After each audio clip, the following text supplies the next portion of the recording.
Let's talk about one of the most chaotic economic situations a country can possibly face: hyperinflation. We're going to dive into what happens when money itself stops working, and how everyday life gets twisted into this complex maze of just trying to survive. Seriously, just think about this for a second. Everything you've worked for, all the money you've carefully put away in the bank, what if it suddenly became almost worthless?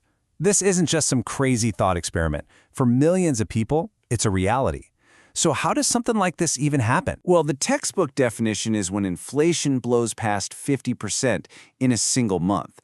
But what that actually feels like is prices spiraling completely out of control. The cash in your wallet is losing value, not just by the day, but sometimes by the hour. It forces everyone to scramble, trying to trade their local money for literally anything else that will hold its value. Now, to really get a handle on this, we're going to look at a real-world example that's happening right now: Turkey. The country has found itself trapped in this economic storm, creating a real labyrinth of problems for its people and for businesses. And this is where the picture gets really murky. In June of one year, the official government agency, Turkstat, said inflation was about 35%. Okay, but then you look at an independent group, ENAG, and their estimate is almost 69%. That's nearly double. When you've got a gap that massive, you're basically living in two different economic realities. And you can guess what happens to people's trust in the official story. It just vanishes. And look, this isn't just about numbers on a screen. There's a real reason, as critics point out, for the government to want that official number to be lower. Why? Because things like government worker salaries and retiree pensions are tied to it. So, imagine getting a 35% raise. But your actual costs, the food you buy, the rent you pay, that's all gone up by nearly 70%. You're actually getting poorer. That's the real human impact of this gap in the data. So, if you're living through this, and you can't trust the currency or even the official stats, what do? Well, everything boils down to one single goal: survival. People get incredibly creative, developing their own personal strategies to protect whatever they have. This is what they call a flight to safety. It means as soon as you get paid in the local currency, you get rid of it. You buy US dollars, you buy euros, you buy physical things like gold or a piece of property. Some even buy US stocks. The banks have even created special gold accounts just for this. It can get so extreme that people just start hoarding essentials, because a closet full of canned goods and toilet paper is a much better investment than a bank account full of lira. And we absolutely have to talk about the psychological side of this. Living with that level of constant uncertainty just grinds you down. It creates this society-wide chronic stress, anxiety, and burnout.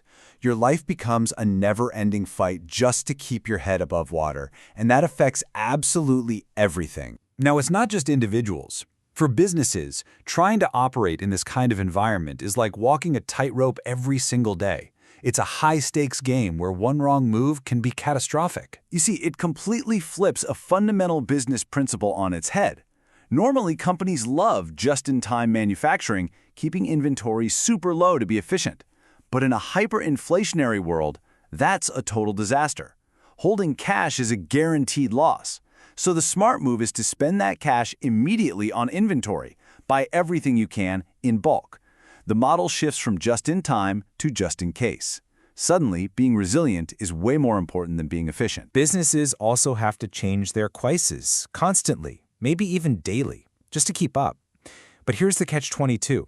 If they do that too much, they risk the government stepping in and forcing price controls. And that sounds good in theory, but it usually backfires, creating huge shortages because companies simply can't afford to sell their goods at a loss.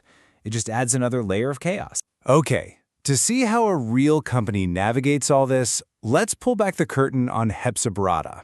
It's one of Turkey's biggest e-commerce companies, and its financial reports give us a fascinating glimpse into this struggle. But before we look at the numbers, you need to know about this one super important accounting rule called IAS 29. Basically, it's an international rule that says, hey, if you're in a hyperinflation economy, you have to adjust your financial reports. The whole point is to strip out the noise from inflation and show what's really happening in terms of actual purchasing power. All right, now check this out. In the second quarter of 1 year, Hepsiburada reported that the total value of stuff sold on its site grew by an amazing 52.2%.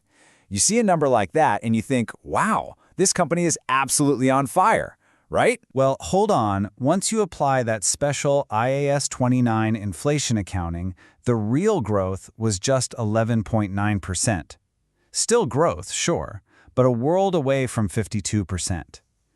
This is the perfect example of what they call illusory growth. The big, flashy number isn't the real story. And it gets even more stark when you look at the entire first half of the year.